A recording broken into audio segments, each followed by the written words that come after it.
Hello everyone, today we are going to study the important questions and PYQ of units and measurement. So इस video में हम ये देखेंगे कि इस चैप्टर से मिक्स क्वेश्चंस कैसे बनते हैं, इसके PYQs कैसे होते हैं, इसके इम्पॉर्टेंट क्वेश्चंस कैसे आते हैं कॉम्पिटिटिव एग्ज़ाम्स में।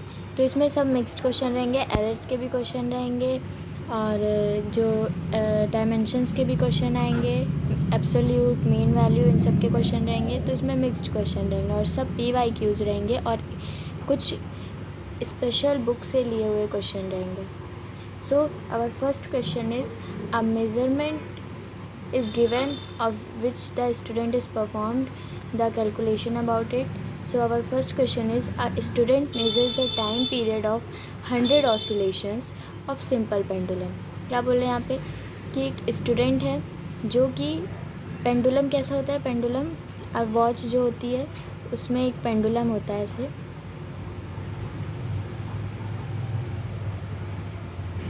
इसमें कुछ इस तरीके से पेंडुलम होता है। वो पेंडुलम ऑसिलेशन करा, ऑसिलेशन यानी पूरी टोटल डिस्टेंस 1 सेकंड में कवर करना ही। ये जो इसको बॉब बोलते हैं, जब ये यहाँ से लेके यहाँ तक कंप्लीट 1 राउंड होगा तो वो उसको एक कंप्लीट ऑसिलेशन बोलेंगे। तो एक स्टूडेंट ने टोटल इसके 100 ऑसिलेशंस लिए हैं, यानी पेंडुलम टोटल 100 बार 100 टाइम्स ये पूरा राउंड लेके आया है। ऑफ सिंपल पेंडुलम 4 टाइम्स, 4 बार उसने 100 ऑसिलेशन का कैलकुलेशन मेज़रमेंट लिया। The data is 90 second. जो डाटा क्या था कि 90 सेकेंड में उसने 4 टाइम्स 100 ऑसिलेशन लिया गया है, तो उसने 4 कैलकुलेशन ली, 4 बार यही वाली चीज़ की 100 ऑसिलेशन। तो पहले टाइम उसको मिला 90 सेकेंड कि 100 ऑसिलेशन वो 90 सेकेंड में करता है। दूसरे टाइम उसको ये पता चला कि वो 100 ऑसिलेशन 91 सेकेंड में ही कर ले रहा है। थर्ड में उसको पता चलता है कि उसने 95 सेकेंड में 100 ऑसिलेशन कंप्लीट कर लिए हैं।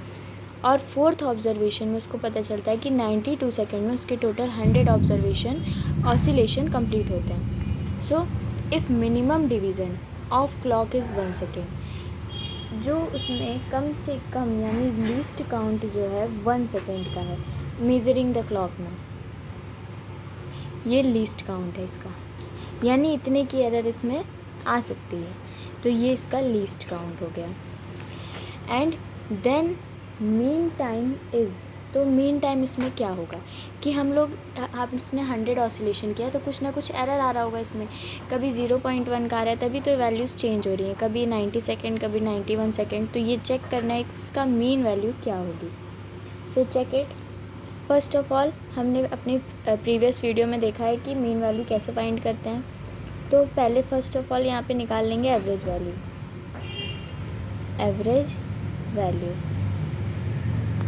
एवरेज वैल्यू कैसे फाइंड करते हैं, ये जो सारी वैल्यू 4 टाइम का उसको दिया गया है, हम लोग ये सिंपली इन सबको ऐड कर लेंगे।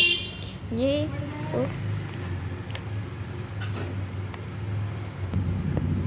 इसमें टोटल 4 वैल्यू हैं, 90 सेकेंड, 91 सेकेंड, 95 सेकेंड और 92। इन सब वैल्यूज़ को हम ऐड कर लेंगे। 90 प्लस वो ब्राइटनेस की वजह से यहाँ थोड़ी ब्राइटनेस ज़्यादा आ रही है, इसको एडजस्ट कर लेंगे हम लोग। 90 प्लस 91 प्लस थर्ड ऑब्जर्वेशन में उसको 95 मिलता है और फोर्थ ऑब्जर्वेशन में उसको 92 मिलता। इन सब को ऐड करके total number of times observation कितना है, 4 टाइम्स, 4 से डिवाइड कर देंगे। आंसर क्या आ जाएगा, इन सब को एडिशन करने पे आएगा 368। सबको ऐड कर देंगे तो 5, 6, 7, 8 and plus 9 in the 4 times which is 36। इसको डिवाइड कर देंगे 4 से। सिंपली ये 4 9 टाइम्स एंड 2 टाइम्स ये कैंसिल हो जाएगा, तो एवरेज वैल्यू जो है इसकी वो आ गई 92। मतलब हम लोग 92 सेकेंड इसकी एवरेज वैल्यू आ गई। इन चारों वैल्यू को हमने लिया तो जो एक मिडिल वैल्यू, जो बीच की वैल्यू रहेगी, जो मेजरिंग हम लोग कई सारी ऑसिलेशन किया, हमने कई टाइम्स किया, तो जो वैल्यू आई वो डिफरेंट आई, तो इसकी एक एवरेज जो मीन वैल्यू होगी वो 92 होगी। हमें क्या फाइंड करना है, हमें मीन टाइम फाइंड करना है। अब हम क्या करेंगे, अब हम एब्सोल्यूट एरर फाइंड करेंगे। एब्सोल्यूट एरर कैसे फाइंड करेंगे, जो भी वैल्यूज़ हमें गिवन है, जितने भी 4 टाइम्स हमने करने में हमें जो टाइम गिवन है, हम लोग उन सबको पहले नोट कर लेंगे 90, 91, 95 एंड 92। इसमें से क्या माइनस कर देंगे हम लोग, जो हमारी एवरेज वैल्यू आई है इसको इसमें से माइनस कर देंगे 92, माइनस 92, अब minus 92 and again 92। 90 minus 92 is 90 minus 92 is equals to -2. 91 minus 92 is also -1. 90 it is not 9, it is 95. Okay, so 95 minus 92 is 3 and 92 minus 92 is 0. So again यहाँ पे वैल्यू क्या आ रही है, निगेटिव आ रही है। हमें पता है कि जब एब्सोल्यूट एरर आती है तो ये एब्सोल्यूट से ही पता चल रहा है कि यहाँ पॉजिटिव हमें वैल्यू चाहिए, हमें निगेटिव वैल्यू का काम नहीं है। तो हम लोग ऑलरेडी पढ़ चुके हैं कि अगर ये निगेटिव में है तो हम इसको पॉजिटिव में लिखेंगे, यानी इस -2 में मॉड लग जाएगा तो ये 2 हो जाएगा एंड इट इज़ 1। सो ये आ गई हमारी एब्सोल्यूट एरर्स चारों ही केसेस में। अब हम क्या फाइंड करेंगे, relative error.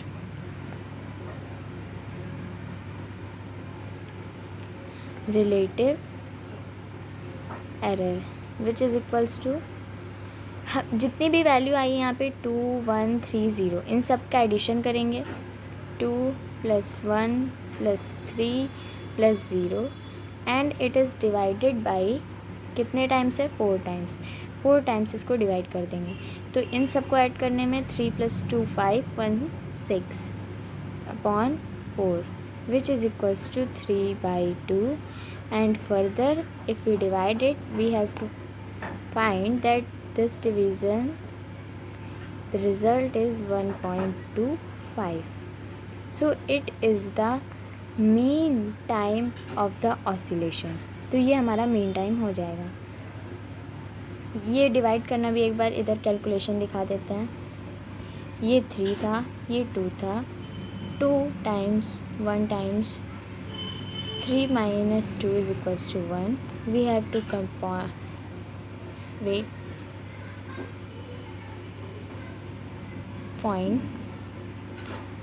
0. It is error, sorry, we have to not this, it is 1.5 second. It is the right answer. सो हमारा मीन टाइम आ गया 1.5 second. So it is the first question. इसमें क्या था कि स्टूडेंट ने मेज़र किया, 100 time oscillation किए, उसको अलग अलग रीडिंग्स मिली। पहले ऑसिलेशन में 100 ऑसिलेशन में 90 second, 91, 95 and fourth one is 92 second. हमने इन सबको ऐड किया, इनकी एक एवरेज वैल्यू निकाली तो वो आई 92। फिर हमने एब्सोल्यूट एरर देखा। एब्सोल्यूट एरर क्या होगा, जितनी भी ये वैल्यू जितने भी टाइम्स आई उन सबको नोट करके माइनस कर देंगे जो एवरेज वैल्यू आई है। इससे हमें मिला 2, 1, 3 एंड 0। यहाँ पे निगेटिव था, हमने पॉजिटिव बना लिया मॉड लगा के। इन सभी को हमने ऐड किया, 4 से डिवाइड किया, it is 6/4 which is 1.5 second. तो ये इसकी मेन वैल्यू आ गई। सो इसके बाद हम और इसके क्वेश्चंस देखेंगे। ये हमारे एब्सोल्यूट एरर की हो गई। अब हम देखेंगे कुछ एरर्स के questions. So this is our second question which is asked in the JEE mains exam. The year is around 2000.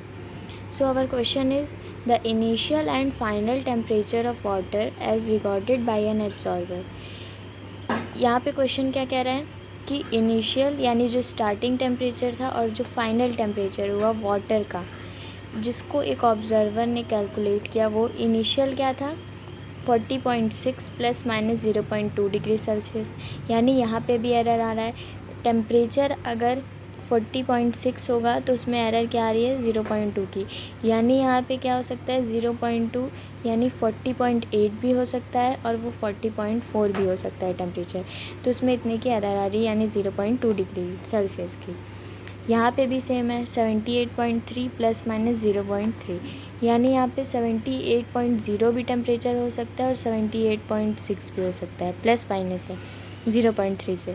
तो ये दोनों इनिशियल टेम्परेचर ये आया उसमें कैलकुलेट करने पर, और फाइनल टेम्परेचर 78.3 ± 0.3 डिग्री सेल्सियस आया। यहाँ पे पूछा क्या है, यहाँ पे पूछा है कि हमें क्या कैलकुलेट करना है, टेम्परेचर कितना राइज़ हुआ, इनिशियल जो था वो फाइनल में से कितना राइज़ हुआ। तो सिंपली अगर हम लोग को अलजेब्रिक कहते हैं तो हम लोग ये फाइनल माइनस इनिशियल कर देते हैं, लेकिन यहाँ पे एरर का भी केस है तो एरर को भी ऐड करना पड़ेगा। So our solution is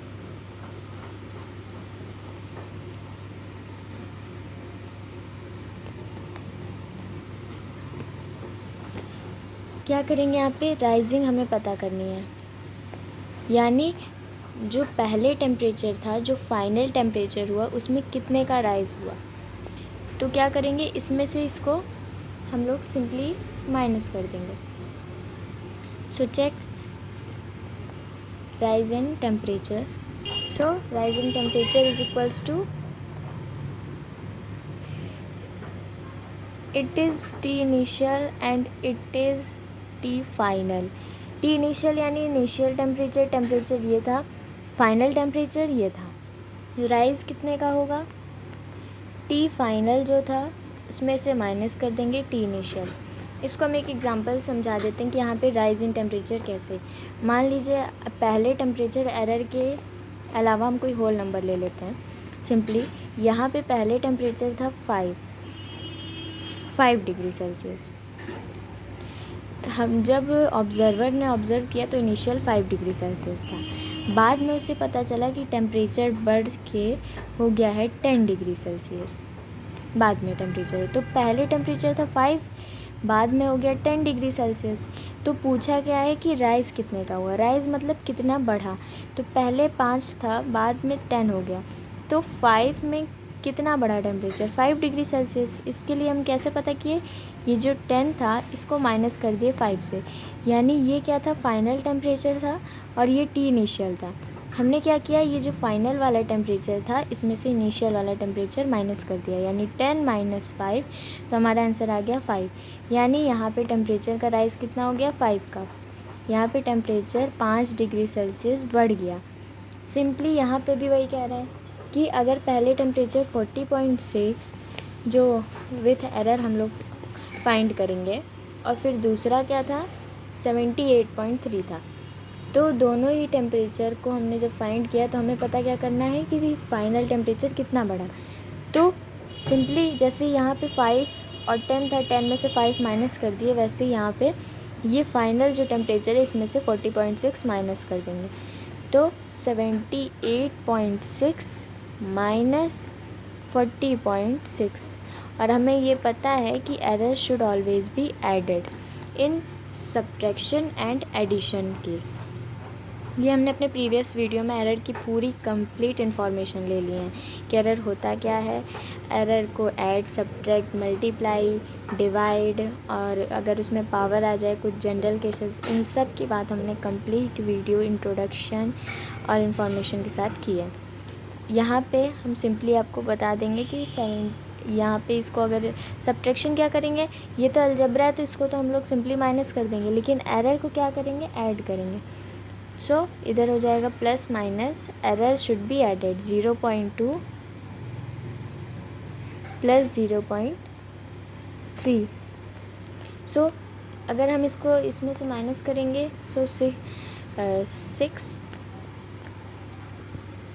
so यहाँ पे हम इसको इससे सब्ट्रैक्ट कर देंगे तो हमारा आंसर क्या आ जाएगा, 13 minus 6 which is 7 it becomes 7 because we add the carry in 3 and it becomes as generally it is written 7 minus 4 which is 3 plus minus error should be added which is 0.5, so 37.7 plus minus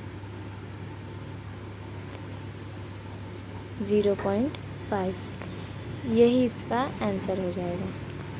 ये बहुत easy question था but because it comes in the competitive exam so it's language become critical. हमें language पहचानने की ज़रूरत है कि language पूछ क्या रहा है। सो अगर कभी भी ऐसे क्वेश्चंस आएँ तो एरर को पहले हम लोग छोड़ देंगे, कोई होल नंबर लेके इसी को सोचने की कोशिश करेंगे कि अगर कोई होल नंबर होती तो उसमें राइज़ कैसे होता या लो कैसे होता है, डिक्रीज़ कैसे होता, तो वैसे पता करेंगे तो हम ये क्वेश्चन ईज़िली कर लेंगे। तो यहाँ पे क्या आ गया 37.7, यहाँ पे टेम्परेचर इंक्रीज़ किया विथ एरर 0.5, यानी इस पर भी एरर है, इसमें भी ये एरर ला सकता है, यानी ये 38.2 भी हो सकता है and if we minus it is 37.2 भी हो सकता है, तो ये इसकी एरर हो जाएगी। तो यहाँ पे ये क्वेश्चन कंप्लीट हुआ। हमें इनिशियल फाइनल टेम्परेचर गिवन था, हमें फाइनल टेम्परेचर और इनिशियल टेम्परेचर की हेल्प से राइज इन टेम्परेचर पता करना था। फाइनल में से हमने इनिशियल माइनस किया, इसको 37.7 आया। Error should be always added, वो वाला रूल लगा के यहाँ पे इन दोनों को ऐड कर दिया विच इज़ 0.5। तो यहाँ पे टोटल आंसर जो आ गया वो 37.7 प्लस माइनस 0.5 आ गया। तो ये हो गए कुछ important questions of the error in case of subtraction. तो अब हमारा ये वाला पार्ट कंप्लीट हो गया। अब हम कुछ क्वेश्चन डायमेंशन के करके फिर वीडियो को कंप्लीट करते हैं। So our next question is about the dimension. Dimension formula लगा के यहाँ पे हम इस वीडियो को इस क्वेश्चन को कंप्लीट करेंगे। तो क्वेश्चन क्या बोल रहा है, पहली बात तो ये क्वेश्चन आप लोग देख लीजिए, जेईई एडवांस 2012 में शिफ्ट टू इवनिंग का जो होता है उसमें ये क्वेश्चन आया हुआ है। तो बेसिकली ये क्वेश्चन इजी है, बट हाँ यहाँ पे डायमेंशन निकालनी थोड़ी सी टिपिकल हो सकती है। तो P यहाँ पे हमें दे दिया गया है, प्रेशर है, T यहाँ पे टाइम है, इसके अलावा हमें कुछ भी नहीं पता। हमें फाइंड क्या करना है, P0 की वैल्यू, इसका डायमेंशन मतलब, और A की वैल्यू, इसका डायमेंशन। सो क्या करेंगे हम लोग, सिंपली पहले तो वैल्यू लिख लेते हैं, P is equals to P0 exponent -80 square. तो क्या करेंगे, P0 हमें दिया है, किसी की भी पावर -80 स्क्वायर या माइनस की कोई भी वैल्यू हो, हम क्या करते हैं उसको यहाँ डिवाइड में यानी उसका रेसिप्रोकल कर लेते हैं। तो कर लेते हैं यहाँ पे P0 ई इसको मान के चलते हैं, तो ये क्या हो जाएगा, यहाँ पे हमने रेसिप्रोकल किया है 1/e to the power 80 square. यहाँ पे पावर निगेटिव थी, हमने इसको रेसिप्रोकल किया तो ये आ गई पॉजिटिव, e की पावर 80 स्क्वायर। ये पूरा रेसिप्रोकल हुआ है, यानी 1/ से हमने क्या किया, इसको डिवाइड कर दिया ऊपर, मल्टीप्लाई एंड डिवाइड। तो हमारा क्या आंसर आ गया, P0 e 80 square. So pressure की डायमेंशन हमें पता है क्या होती है, प्रेशर की डायमेंशन होती है ml -1 T -2 which is equal to P0 हमें पता है, ऊपर हम कर लेंगे क्योंकि यहाँ पे क्या है, ये P0 इसके साथ मल्टीप्लाई में है, ये थोड़ा ऊपर नीचे हो गया, ये इसके साथ मल्टीप्लाई में है, ठीक है। तो ये P0 से हमने इसको मल्टीप्लाई किया तो ये P0 आ गया and divided by e to the power 80 square. हमें पता है ये जो एक्सपोनेंशियल e है ये यहाँ पे डायमेंशनलेस है, ये कांस्टेंट वैल्यू है। सो इसकी डायमेंशन क्या हो जाएगी, m0 l0 t0 which is equals to 1। तो हम लोग यहाँ पे इसको निल मान के चलते हैं, 1 मान के चलते हैं। सो e की वैल्यू भी होती है 2.7, ये e एक कांस्टेंट है 2.7। तो यहाँ पे ये कांस्टेंट नंबर की डायमेंशन क्या होती है, m0 l0 t0 which is almostly 1। सो ये हमें आ गया, P0 हमें पता करना था 80 स्क्वायर। अब आप लोग को पता होगा कि किसी की भी अगर पावर है यहाँ पे, क्या किसकी पावर, ये 80 स्क्वायर है, किसकी भी पावर क्या होती है, डायमेंशनलेस। मान लीजिए 2 की पावर 2 है, तो डायमेंशनलेस 2 भी होगा with power, it is also dimensionless. तो पावर तो ऑलवेज डायमेंशनलेस, यहाँ पे ई था वो भी डायमेंशनलेस था, तो ये पूरी क्वांटिटी कैसी हो गई, ये पूरी क्वांटिटी डायमेंशनलेस हो गई। बचा क्या, P0। सो P0 की जो वैल्यू आ गई वो आ गई ml -1 t -2। P0 की जो डायमेंशन आ गई वो आ गई हमारे पास ml -1 t -2।